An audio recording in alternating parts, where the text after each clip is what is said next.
여러분, 인간관계에서 이런 경험 해보신 적 있나요? 늘 착하고 친절하게 대해주던 사람이 어느 순간부터 무시당하고 심지어 사람들이 그를 당연하게 여기는 상황에 빠진 것을요. 그런데 반대로 겉으로 보기엔 무심해 보이는 사람이 오히려 주변 사람들에게 더 많은 존중을 받으며 관계에서 승리하는 경우도 있죠. 왜 그런 차이가 생기는 걸까요? 이게 단순히 운이나 성격 차이에서 비롯된 걸까요? 아니면 이 안에 우리가 미처 깨닫지 못한 인간관계에 숨겨진 법칙이 있는 걸까요? 오늘 우리는 바로 그 법칙을 깊이 파헤쳐 보려 합니다. 왜 착하기만 한 사람이 실패하고 반대로 무심한 사람이 더 성공하는지, 그리고 이 차이를 어떻게 우리 인간관계에 적용할 수 있을지 함께 알아보겠습니다.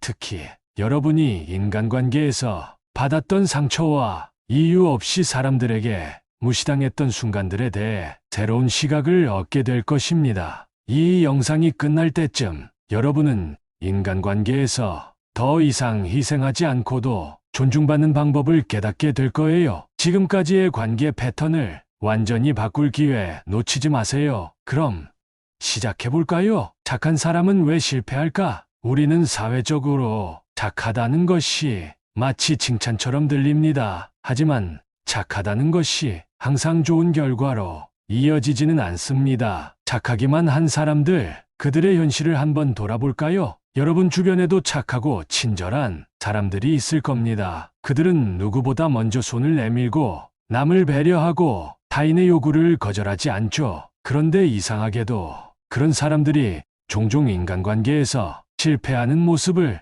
많이 보지 않으셨나요? 그들은 늘 타인의 기대에 맞춰 움직이려 애쓰지만 시간이 지나면 오히려 그 친절함이 당연시되고 어느 순간부터 그들은 주변 사람들에게 가볍게 여겨집니다. 부탁을 들어주는 것이 당연한 사람, 상대방의 요구를 무조건 수용하는 사람이 되어버리는 것이죠. 이쯤 되면 착한 사람들은 점점 지치고 자신이 왜 이렇게 힘든지조차 모르게 됩니다. 항상 남을 위해 최선을 다했는데 돌아오는 건 왜 실망과 상처뿐일까요? 우리는 종종 인간관계에서 희생하는 사람이 더 많은 보답을 받으리라 기대하지만 현실은 전혀 다릅니다. 착한 사람은 그들의 친절함 때문에 오히려 이용당하기 쉬운 상황에 놓이게 됩니다. 그들의 친절함은 점차 약점으로 변질되고 사람들은 그 친절을 이용해도 되는 것으로 여기게 되는 겁니다. 그리고 그 착한 사람은 스스로를 희생하며 끊임없이 상대방을 만족시키려 애쓰다 보니 정작 자신의 감정과 필요는 무시된 채 그 관계에 갇혀버리고 맙니다. 여러분도 한 번쯤은 느껴보셨을 겁니다. 착하게 행동한 것이 오히려 더 큰 짐으로 돌아왔던 경험 있지 않으셨나요? 사람들은 처음에는 고마워라고 말하지만 시간이 지나면 그 감사는 사라지고 그저 더 많은 요구만 쏟아질 뿐입니다. 착한 사람들은 결국 자신의 한계를 넘어서며 무리하게 타인을 위해 자신을 희생하지만 그 대가로 존중을 받기보다는 이용당하고 무시당하는 현실에 부딪히게 되는 것이죠. 그러면 이게 착한 사람의 숙명일까요? 착하게 사는 것 자체가 잘못된 걸까요? 문제는 착함 자체가 아니라 그 착함을 유지하는 방식에 있습니다. 착한 사람들이 실패하는 이유는 그들의 선의를 남이 당연하게 여기도록 내버려 두기 때문입니다. 그들은 자신의 경계를 설정하지 않고 타인의 기대에 부응하려다 스스로를 잃어버리죠. 결국 착하게 보이기만 하는 사람은 그 착함이 자신을 무너뜨리는 함정으로 변하게 됩니다. 이제 진정한 문제를 직면할 때입니다. 착하게 사는 것이 잘못된 게 아니라 어떻게 착함을 유지하고 어디서 경계를 그어야 하는지를 모르는 것이 실패의 원인입니다. 이 경계 설정의 부재는 착한 사람들에게 더 큰 상처를 남기며 그들이 인간관계에서 무너지는 원인이 되는 것이죠. 착한 사람들은 왜 실패하는가? 그 답은 이제부터 시작됩니다. 우리는 얼마나 자주 타인의 기대 속에 갇혀 살아가고 있을까요? 부모님의 기대, 상사의 명령, 친구들의 요구, 이 모든 것들이 우리를 얼마나 짓누르고 있는지 돌아본 적이 있나요? 한 번쯤은 이런 생각을 해보셨을 겁니다. 이렇게 계속 타인에게 맞추며 살다 보면 나는 어디로 가는 걸까? 타인의 기대에 부응하기 위해 애쓰는 삶. 결국 그 끝에는 자신을 잃어버린 채 길을 잃은 모습이 기다리고 있을지도 모릅니다. 타인의 기대는 처음에는 작은 요구처럼 다가옵니다. 친구가 나에게 부탁을 하나 했을 때 처음엔 부담스럽지 않죠. 하지만 그 기대에 부응하다 보면 또 다른 기대가 쌓이고 점차 그 무게가 눈덩이처럼 불어나기 시작합니다. 그 결과 우리는 어느 순간부터 타인의 요구를 다 들어주지 않으면 죄책감을 느끼고 스스로를 탓하게 됩니다. 왜 나는 이걸 못했지? 왜 더 잘하지 못했을까? 이런 생각들이 우리를 끝없이 괴롭히게 되는 거죠. 하지만 여기서 정말 중요한 질문을 던져볼까요? 우리는 왜 타인의 기대에 그렇게 얽매이는 걸까요? 우리가 이렇게까지 타인의 기대를 충족시키기 위해 애쓰는 이유는 그들이 나를 어떻게 볼지 두려워하기 때문입니다. 상대가 나를 실망스러운 사람으로 보지는 않을까? 그들의 평가에 따라 내 가치가 달라지지는 않을까? 이런 불안감이 우리를 타인의 기대 속에 가두는 가장 큰 이유입니다. 그렇다면 무심한 사람들은 어떻게 타인의 기대에서 벗어날 수 있을까요? 그들은 상대방의 기대를 아예 신경 쓰지 않는 걸까요? 사실 그들이 기대에서 자유로운 이유는 스스로를 더 잘 알기 때문입니다. 자신의 기준이 무엇인지 명확히 알고 그 기준에 따라 행동하는 것이죠. 타인이 어떤 기대를 하든 상관없습니다. 왜냐하면 그들은 이미 자신만의 방향성을 가지고 있기 때문에 타인의 기대가 그들의 삶을 흔들 수 없기 때문입니다. 여기서 중요한 점은 무심함이 차가운 무관심이 아니라는 것입니다. 그들은 단지 타인의 기대에 맞추려 애쓰지 않을 뿐 자신을 지키고 주도적으로 살아가려는 강한 의지를 가지고 있습니다. 이것이 그들이 더 자유롭고 존중받는 관계를 형성할 수 있는 이유입니다. 여러분도 느껴보셨을 겁니다. 타인의 기대에서 벗어나는 것이 얼마나 어려운지. 사회적 규범, 가족의 기대, 친구의 부탁, 이러한 요소들은 마치 눈에 보이지 않는 족쇄처럼 우리를 묶고 있습니다. 그런데 무심한 사람들은 이런 족쇄를 어떻게 풀어낼 수 있었을까요? 그들은 내가 이 족쇄를 끊어도 된다는 사실을 깨달았기 때문입니다. 타인의 기대를 충족시키지 않아도 괜찮다는 사실을 알게 된 순간 그들은 더 이상 얽매이지 않게 된 겁니다. 한번 상상해 보세요. 타인의 기대에서 완전히 벗어난 삶은 어떨까요? 그 자유로움 속에서 여러분은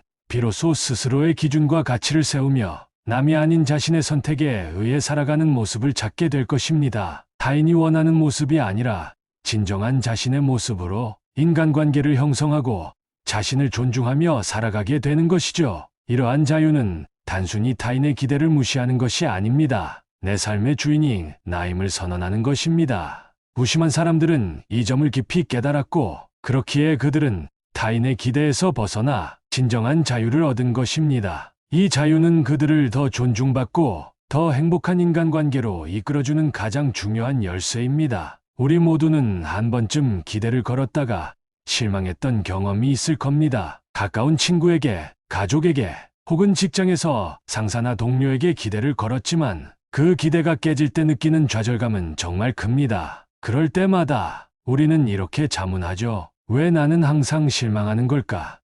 그 사람을 너무 믿었던 걸까? 그리고 실망은 종종 관계에 깊은 균열을 일으키기도 합니다. 그런데 여기서 중요한 질문을 던져볼까요? 실망의 근본적인 원인은 무엇일까요? 단순히 상대방이 우리의 기대를 충족시키지 못했기 때문일까요? 사실은 그보다 더 중요한 요인이 있습니다. 바로 우리가 그들에게 너무 많은 기대를 걸었다는 사실입니다. 우리는 흔히 친한 사람일수록 더 많은 기대를 겁니다. 가족이니까, 친구니까, 연인이니까 그들은 당연히 나의 기대를 충족시켜줄 거라고 믿어버리죠. 그런데 이 믿음이 깨지는 순간 우리는 큰 실망을 느끼고 때로는 관계 자체를 잃을 위기에 처합니다. 기대가 높으면 높을수록 그만큼 실망도 커지기 마련입니다. 기대는 우리의 감정을 위태롭게 하는 도구가 될 수 있는 것이죠. 예를 들어 친구와 약속을 잡았을 때 그 친구가 늦게 도착하거나 아예 오지 않으면 우리는 화를 내며 실망하게 됩니다. 그 친구가 나의 기대를 배신했기 때문이죠. 내가 생각했던 이 정도는 해줄 거야 라는 기대가 무너졌기 때문에 그 실망은 더욱 크고 감정적일 수밖에 없습니다. 그렇다면 여기서 새로운 방식으로 접근해 볼까요? 기대를 낮추면 어떨까요? 무심한 사람들은 바로 이 점을 잘 알고 있습니다. 그들은 인간관계에서 타인에게 지나친 기대를 걸지 않습니다. 처음부터 타인이 자신을 만족시켜 줄 것이라고 기대하지 않기 때문에 설령 그 기대가 어긋나더라도 큰 실망을 느끼지 않습니다. 이것이 그들이 인간관계에서 더 평온하고 안정적인 이유입니다. 기대를 낮추면 얻을 수 있는 또 다른 장점이 있습니다. 바로 상대방에게 실망하지 않는 것만이 아닙니다. 자신의 감정을 더 잘 통제할 수 있는 힘을 얻게 됩니다. 기대를 걸었다가 실망하게 되면 그 감정은 분노로 번지거나 심한 경우 관계 자체를 포기하게 만들 수 있습니다. 하지만 기대를 낮추면 감정의 폭발을 막을 수 있고 상대방과의 관계를 더 건강하게 유지할 수 있습니다. 여러분도 한 번쯤 느껴보셨을 겁니다. 기대를 걸지 않았을 때 오히려 마음이 더 편안해지고 상대방이 무엇을 하든 크게 동요하지 않게 되는 경험 말입니다. 무심한 사람들은 이러한 감정의 안정성을 가지고 있습니다. 그들은 타인에게 기대를 거의 걸지 않기 때문에 상대방의 행동에 쉽게 흔들리지 않습니다. 예를 들어 약속이 깨지거나 기대했던 만큼의 도움을 받지 못해도 그들은 그 상황을 담담하게 받아들입니다. 기대를 걸지 않았으니 실망할 이유도 없는 것이죠. 오히려 상대방이 무언가를 해줬을 때 그들은 감사함을 더 크게 느낍니다. 왜냐하면 그들이 기대한 것이 아니었기 때문입니다. 이것이 바로 기대하지 않는 마음의 여유입니다.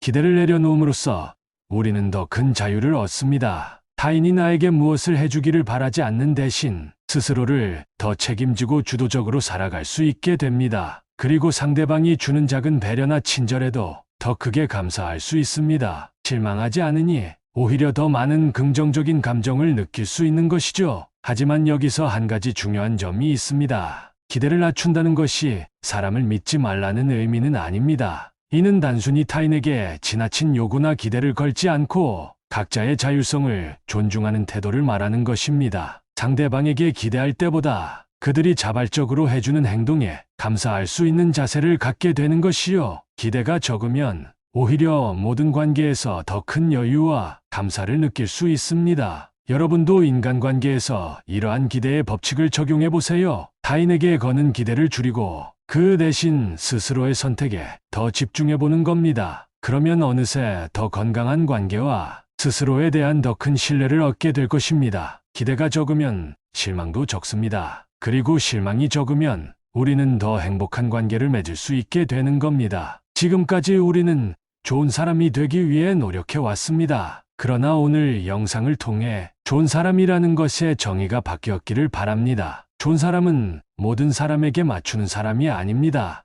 자신의 한계를 지키고 타인의 기대에 얽매이지 않으며 중요한 관계에 집중하는 사람입니다. 이런 사람이 진정으로 존중받고 성공하는 인간관계를 만들어 나갈 수 있습니다. 오늘 영상 어떠셨나요? 이번 영상이 도움이 되었다면 좋아요를 눌러주시고 계속해서 더 많은 인간관계 지혜를 나누고 싶으시다면 구독도 눌러주세요. 그리고 여러분의 의견과 생각을 댓글로 남겨주시면 다른 시청자들과 함께 더 깊은 대화를 나눌 수 있습니다. 앞으로도 더 유익한 영상들로 찾아뵙겠습니다. 감사합니다. 이상 지혜로 채널이었습니다.